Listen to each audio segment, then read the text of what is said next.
They sat me at a table in the corner like I was the help at my own husband's party. His mother made sure everyone knew I didn't belong. But when those double doors opened and my three brothers walked in, every champagne glass in that room stopped midair. Before I tell you what happened next, do me a favor. Hit that subscribe button and ring the bell, because by the end of this story, you're going to want to hear everything I have to say. Trust me, this gets real good. My name is Natalie, and I need to tell you about the night my marriage ended in front of 200 people at my husband's birthday party. But to understand how I ended up sitting alone at table 12 in the back corner of a mansion ballroom, you need to know how I got there in the first place. I'm 32 years old, and I work as a nurse practitioner at a community health clinic. I love my job. I love helping people who can't always afford health care, who come in scared and leave feeling seen. My grandmother raised me after my parents died in a car accident when I was 7. She taught me that kindness costs nothing and dignity is everything. She passed when I was 19, right before I started nursing school. I had 3 older brothers once, but foster care split us up after our parents died, and we lost touch. 20 years is a long time to be without your people. 3 years ago, I met Brian at a hospital fundraiser. He was charming, funny, and he looked at me like I was the only woman in the room. He told me his family was in real estate, but he made it sound casual. I didn't know until our third date that his family owned half the high-rise buildings on the East Coast. Old money. The kind of wealth that comes with expectations and bloodlines and rules I'd never heard of. But Brian seemed different. He said he didn't care about any of that. He said he loved me for exactly who I was. We got married 18 months ago in a ceremony his mother, Helen, barely attended. She smiled for the photos, but her eyes were cold. The microaggressions started small. Comments about my hair being so interesting, and questions about whether I'd thought about going back to school for something more sophisticated than nursing. Brian always promised he'd talk to her, handle it, make it better. He never did. Every holiday, every family dinner, I felt like I was being tolerated, not welcomed, but I loved my husband, and I kept thinking if I just tried harder, smiled more, proved myself worthy, things would change. They never did. Tonight was Brian's 35th birthday, and Helen insisted on planning the entire party at the family estate. I offered to help.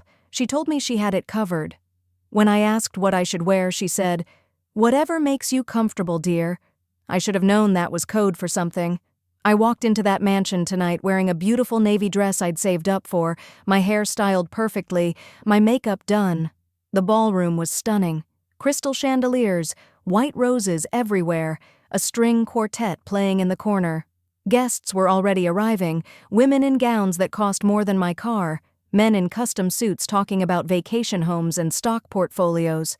I searched for Brian in the crowd and found him standing with his mother near the entrance, greeting people. I walked over and Helen turned to me with this tight smile. "Natalie, you're here," she said, like she was surprised I'd shown up to my own husband's birthday party. Brian kissed my cheek, but before I could say anything, Helen pulled him away. "Darling, we need you for photos with the family." I wasn't included in that definition of family. I stood there awkwardly while a server offered me champagne. I took a glass and tried to find someone I knew, but everyone was part of Brian's world, and his world had never made space for me. That's when I saw the seating chart displayed on a gold easel near the ballroom entrance.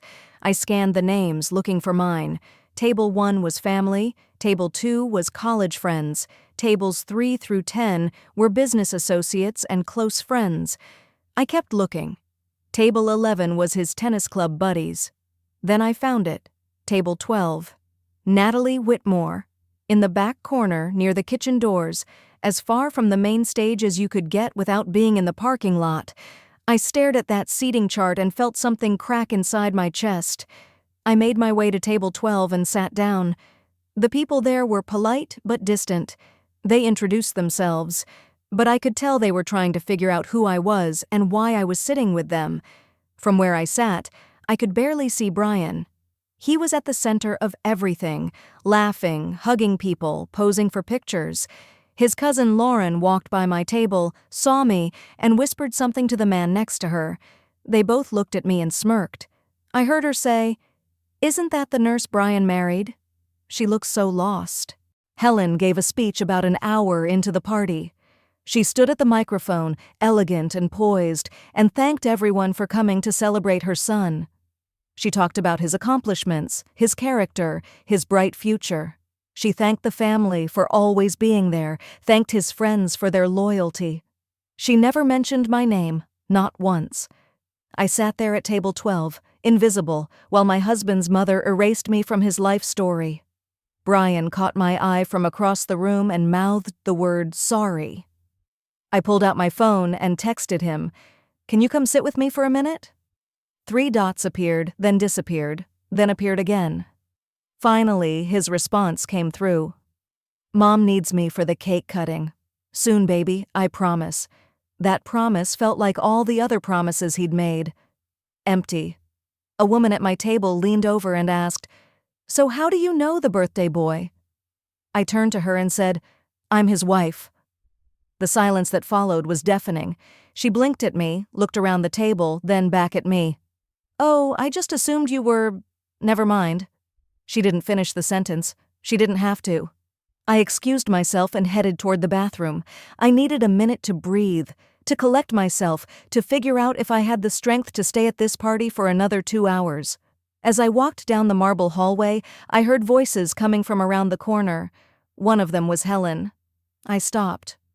"I told Brian she wasn't our kind," Helen was saying. "Look at her, sitting back there like a charity case at her own husband's party. I give it 6 more months before he realizes what a mistake this was." Someone laughed. Someone agreed.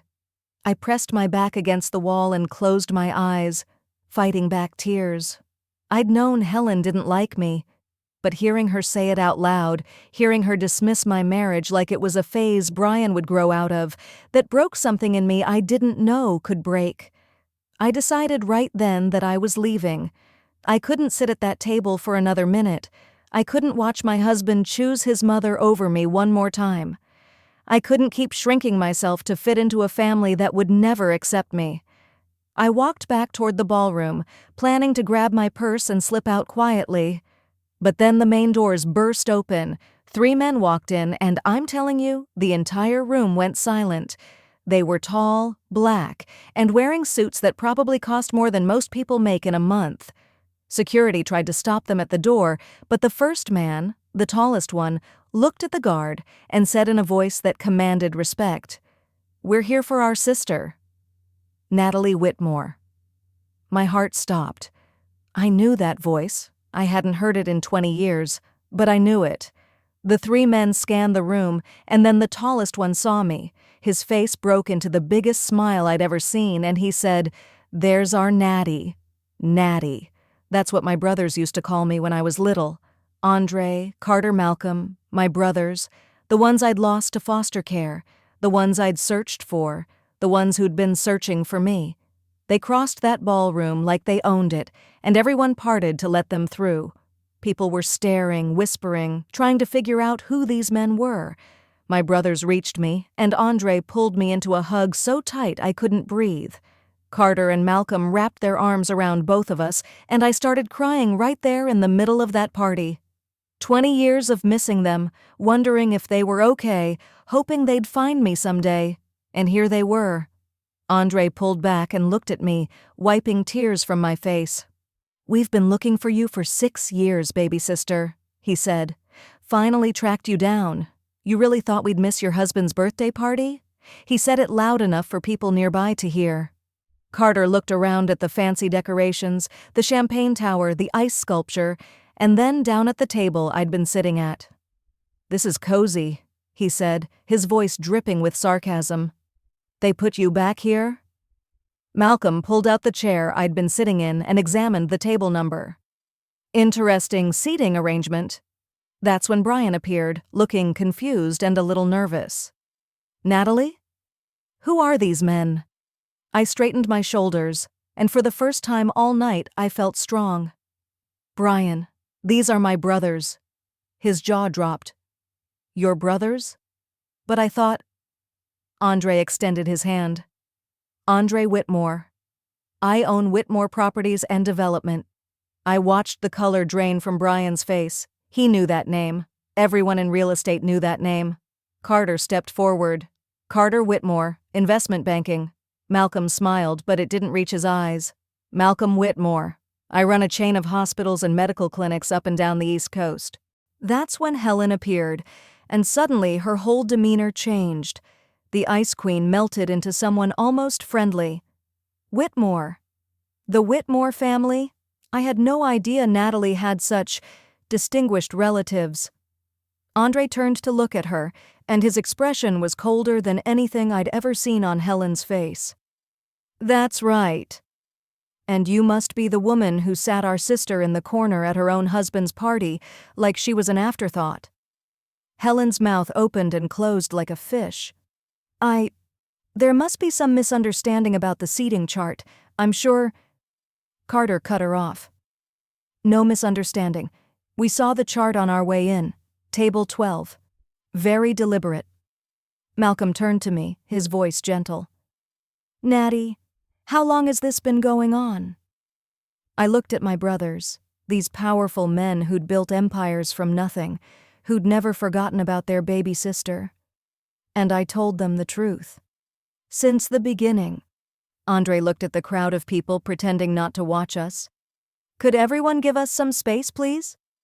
Family matter. The interesting thing about power is that when someone has it, people listen. The guests nearby suddenly found reasons to move toward the bar or the dance floor. It was just us now. Me, my brothers, Brian, and Helen. Our sister, Andre said, looking directly at Helen, is a nurse practitioner who runs healthcare programs for people who can't afford it. She's brilliant, compassionate, and has more grace in her little finger than most people have in their entire body. Carter stepped closer to Brian. We grew up with nothing after our parents died. The system split us apart. It took us 20 years to find each other again, to build what we have. And you, he pointed at Helen, treated her like she was beneath you because she didn't come from money? Helen tried to defend herself. I only wanted what was best for Brian. I wanted him to marry someone from our world, someone who understood. Andre held up his hand. No. You wanted someone who looked right in your family photos. That's different. That's about your ego, not your son's happiness. I looked at Brian, really looked at him, and said what I should have said months ago. You let this happen. Every dinner where your mother made comments about my job, my hair, my background, every party where I was left out of family photos, every time I told you I was hurting, and you said you'd handle it, but you never did. You chose keeping peace with your mother over protecting your wife. Brian's face crumpled. I was trying to keep everyone happy. I thought if I just gave it time? Carter shook his head. Man to man, you made a choice every single day. You chose your mother's comfort over your wife's dignity. That's not love. That's cowardice. Malcolm put his hand on my shoulder. Here's what's going to happen. Natalie is leaving with us tonight. Brian stepped forward. Wait, we can talk about this. We can fix this. Andre's voice was firm. She'll decide if and when she wants to talk to you. But right now, our sister deserves better than being an afterthought in her own marriage. I looked at Brian, this man I'd loved, this man I'd tried so hard to build a life with, and I felt the love drain out of me like water through a sieve. I did love you, Brian. I really did. But love isn't enough when you don't defend it. Love isn't enough when you don't defend me. My brothers flanked me as we walked toward the exit. Every person in that ballroom watched us leave. Helen tried to call after me, tried to apologize, but it was too late for apologies. Lauren, who'd smirked at me earlier, looked stunned. Brian's friend Philip, who'd laughed, suddenly found the floor very interesting. The guests parted like water as we passed, and I kept my head high. At the door, I turned back one last time. Brian was standing in the middle of his birthday party, surrounded by 200 people, completely alone. I thought I'd feel satisfaction, but all I felt was sad. Sad for the time I'd wasted, sad for the woman I'd almost let them turn me into. Then I walked out into the night air with my brothers, and for the first time in 18 months, I could breathe. That was 2 months ago. I'm living in Andre's guest house while I figure out my next steps. I filed for separation 3 weeks after the party. Brian calls constantly, sends flowers, writes letters promising he'll change, but I know better now. People don't change because you want them to. They change because they want to. My brothers and I are making up for 20 years of lost time. Sunday dinners at Malcolm's place, game nights at Carter's apartment, long conversations about everything we missed, everything we survived, everything we built from nothing. They told me they'd each become successful partly because they never stopped looking for me in our parents' memory.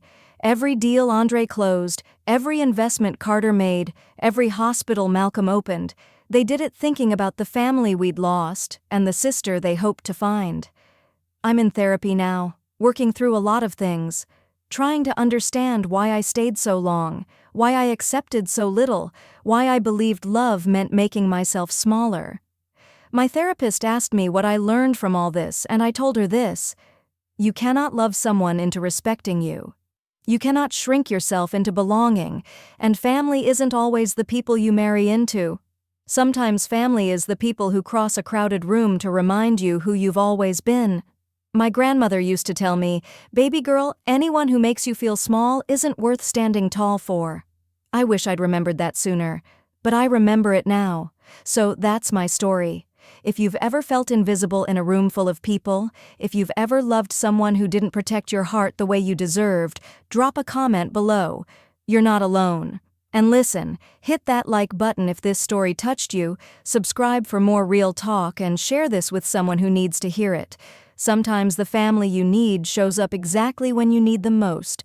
I'll see you in the next one. Stay strong, stay visible, and never let anyone put you in the corner.